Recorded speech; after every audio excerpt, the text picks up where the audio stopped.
Kalian tahu nggak Omni Lupus? Nah itulah ojek online itu atau aplikator itu. Perilaku mereka seperti rakus, greedy.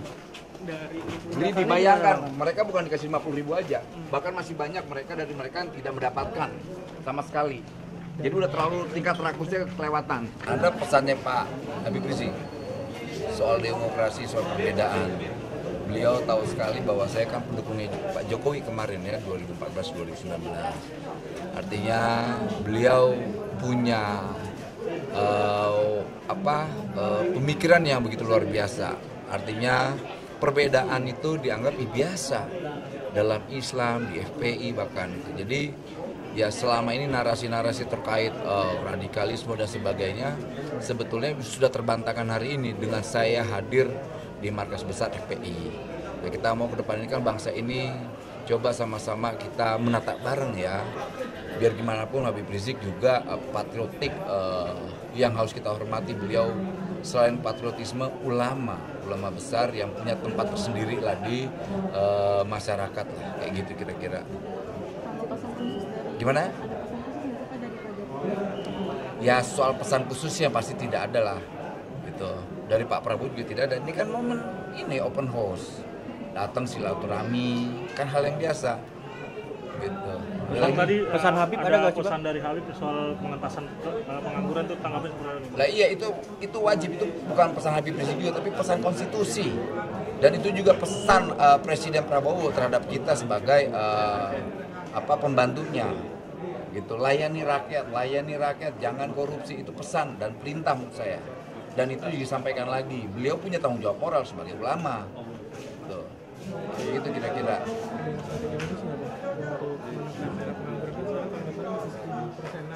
Ya, kita pasti punya formula tersendiri. Pertama, kita akan melakukan kolaborasi terhadap kementerian lembaga soal rekrutmen tenaga kerja. Dan ini nanti ada hasilnya. Kedua, kita akan koordinasi dengan mitra-mitra industri terkait rekrutmen tenaga kerja juga. Gitu. Tadi ada yang menarik soal lulusan S1, S2 jadi ojol sama ART. Itu kan nggak sesuai sama latar belakang pendidikan dan pengalamannya, Bang. Akan ada strategi khusus atau latar khusus biar lebih sesuai gitu. Ya, yang pasti gini, mereka melakukan hal itu pilihannya kan karena tidak ada lapangan pekerjaan. Lalu itu kedua, ya ada syarat-syarat tertentu yang akhirnya mereka tidak masuk dalam syarat itu. Misalnya pekerjaan ini dibutuhkan hanya SMA, S1, misalnya mereka S2, yang gaji mereka saya kasihan. Nah, nanti ke depan itu banyak lapangan pekerjaan sesuai spek dan pendidikan mereka. Gitu. Jadi kita akan cari lapangan pekerjaan sesuai dengan spek yang mereka inginkan. Gitu.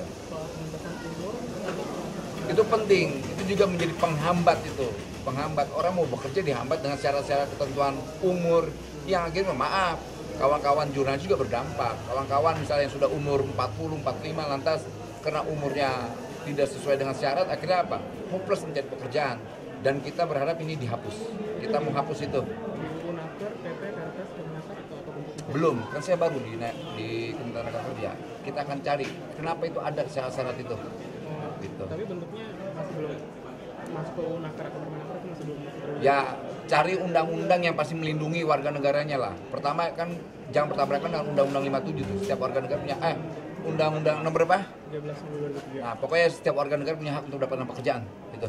Yang 57 kan lapangan pekerjaan. Tadi kan dengar Habib Rizik itu masih mengutarakan kritikan ke Bapak Jokowi, itu ada tambahan yang Dan emang itu karakter Habib Rizik, dia orang kritis. Beliau itu orang kritis. Kita melarang dengan sikap kritik yang nggak boleh dong. Sama halnya saya mengkritik hari ini, itu hal biasa, lumrah. Jadi jangan karena orang kritik langsung kita bungkam, nggak bisa. Beliau aktivis dengan stylenya sebagai ulama, ya begitu langgamnya. Dan dengan karakter saya juga langgam saya begini nih, gitu. Masa kita harus membatasi langgam orang, nggak boleh dong. Gitu. Saya hormati sikap beliau tadi, dan beliau juga menghormati sikap saya. Saya sebagai pendukung Jokowi, beliau anti Jokowi, dan itu kan biasa. Ada nggak kekerasan tadi tunjukin? Nggak ada kan? Tapi artinya pertemuan hari ini tuh ada serupa program itu. Ada lah, masa disuruh-suruh modal kayak saya malah mau jadi suruh. Yang bisa merintah saya pikiran saya dan keyakinan saya. Dan orang itu tahu semua soal itu. Tapi ada tujuan khususnya nggak cuma dari pertemuan hari ini, apakah mendamaikan antara Pak Jokowi dengan Pak Rizik? Ya insya Allah semoga itu kalau seandainya itu yang kita inginkan, itu juga diinginkan oleh bangsa inilah. Antara dua tokoh bangsa ini, Pak Jokowi dan Habib Rizik, ini kan tokoh-tokoh yang punya tempat yang untuk bisa dihormati oleh kita semua. Gitu.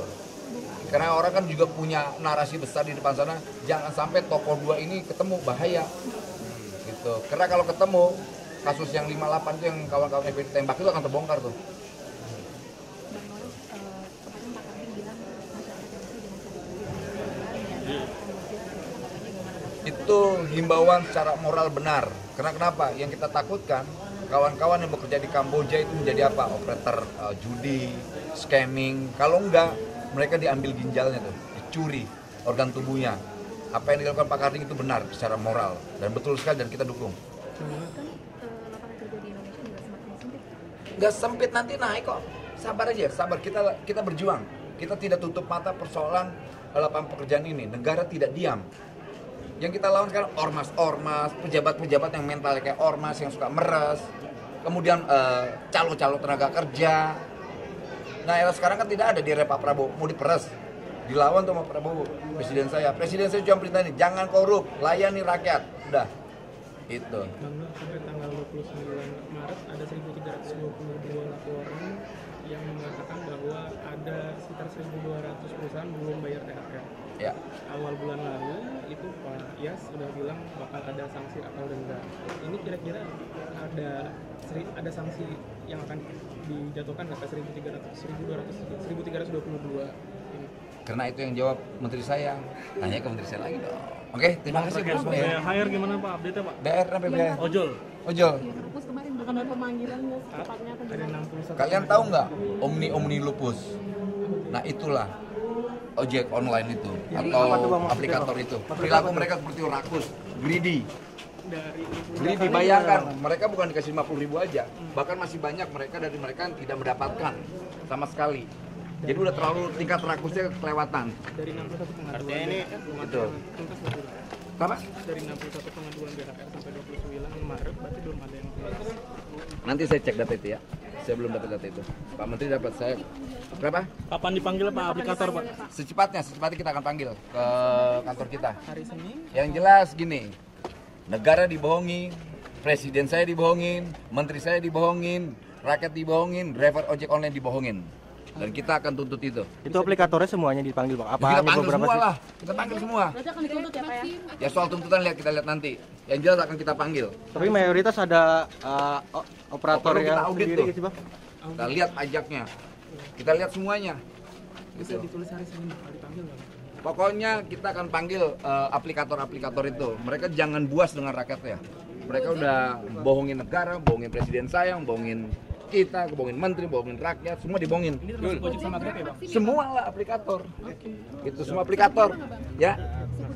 Berapa? Gojek, Grab, Maxim atau ada Ya semua pokoknya. kuning hijau. Platform digital, mau hijau, kuning, apa, abu-abu kita panggil semua. Oke. Thank you ya, makasih ya.